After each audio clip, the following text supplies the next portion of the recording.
Hey Broncos fans, we'll get into today's video in just a minute, but I want to open with a question for you guys, and it's a big focus on today's show. What's your level of confidence in the future at quarterback? You can rate on a scale of 1 to 10, 1 being you're very worried as hell. 10 being, hey, not worried at all. We're going to be just fine. This is a playoff team. This could mean whether you want Drew Lock as quarterback, whether you think they'll acquire a quarterback like Deshaun Watson, maybe even in the draft. But let me know, pin comment down below, first comment right underneath this video, your level of confidence. And now, let's jump on in.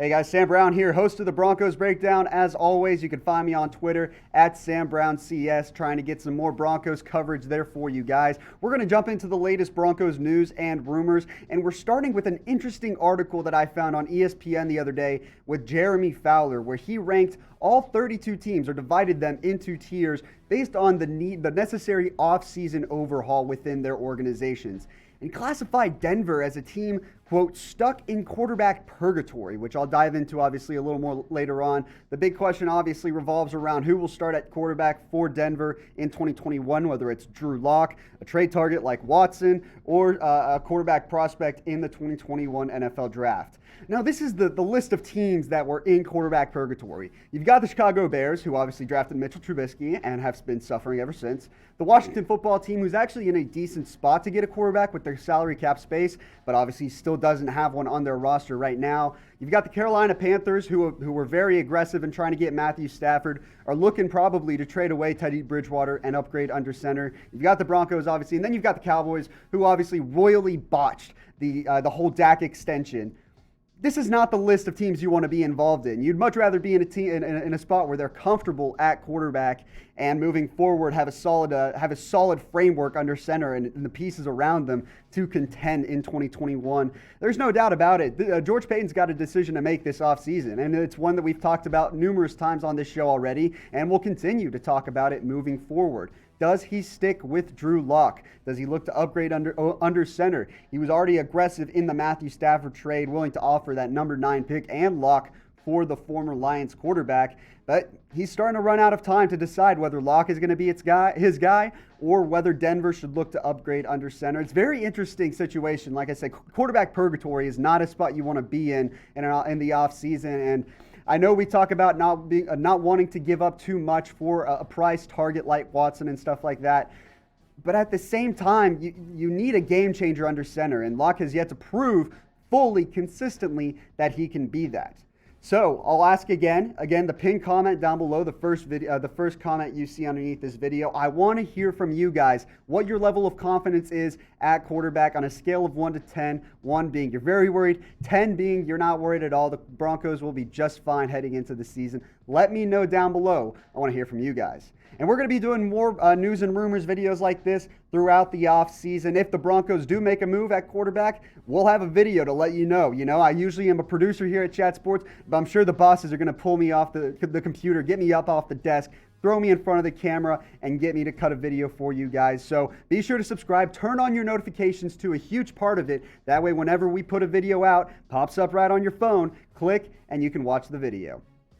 All right, another article that I caught yesterday. Should the Broncos sign a cornerback in free agency? Fansided pitched 12 different free agent corners that the Broncos could sign this offseason. And it's a free agent class that's deep with talent, a lot of high stock options that might cost a lot, but also several buy low, high value prospects that Denver could go out and get. And I'll break down a few that kind of stood out to me.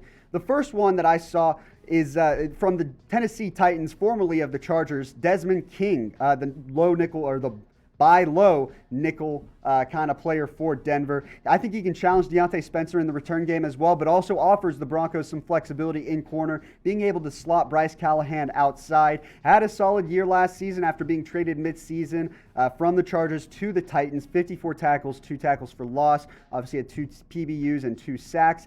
I think he fits well in that nickel spot. He showed some flashes in the past despite having kind of a down year in 2020, but he was an all-pro just a couple seasons ago, and maybe he might want some revenge against his former team in the Chargers, who traded him away, saw his role decrease quite a bit. I think Desmond King is a guy worth looking at. And then I'm going to call these two guys Paton's prospects, because these were two players that George Paton drafted when he was with the Vikings, starting with Xavier Rhodes, a first-rounder in 2018, looked like a really budding young cornerback who would develop into a star in this league, had a down 2019, and the Vikings parted ways.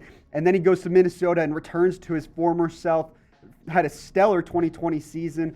And then Mackensie Alexander, another buy low nickel player, a nickel option, decent in coverage, can get into the backfield. Not quite the caliber of Xavier Rhodes in coverage, obviously, but like I said, he can hold up his own as well. These are just a couple of players that the Broncos might consider looking into. You know, they could always draft a Surtain or a Farley, obviously, with that number 9 overall pick and lock down one side of that secondary for hopefully years to come. But there are options out there. This is one I want to show to you guys, that if the Broncos choose to go with a linebacker or an offensive line prospect, not a cornerback, there are still options out there that the Broncos can use some of their cap space, but not too much, and solidify that corner position. So I just gave you 3 names, and I'll ask you to pick one of them. You can type in DK for Desmond King, XR for Xavier Rhodes, or MA for Mackensie Alexander. Who would you choose to sign if you were George Paton? These are just a couple options. Maybe you think it's none. Let me know in the comments section. Just type none, and let me know why if you really want to.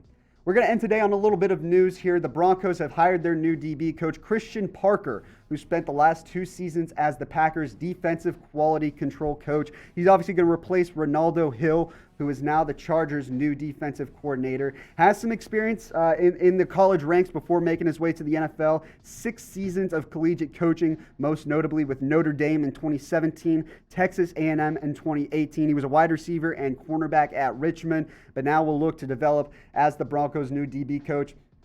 I think Parker's going to have his work cut out for him once we get to training camp, because I think this is a secondary that could look very different than it did this season. Obviously, the whole situation around Justin Simmons, you hope they bring him back, but there are also questions around guys like Kareem Jackson. We've talked about the Broncos potentially cutting A.J. Bouye. What will they do at nickel? Where does Michael Ojemudia fit in? I think Bryce Callahan is really, as of now, the one player that is locked in to his starting job next season.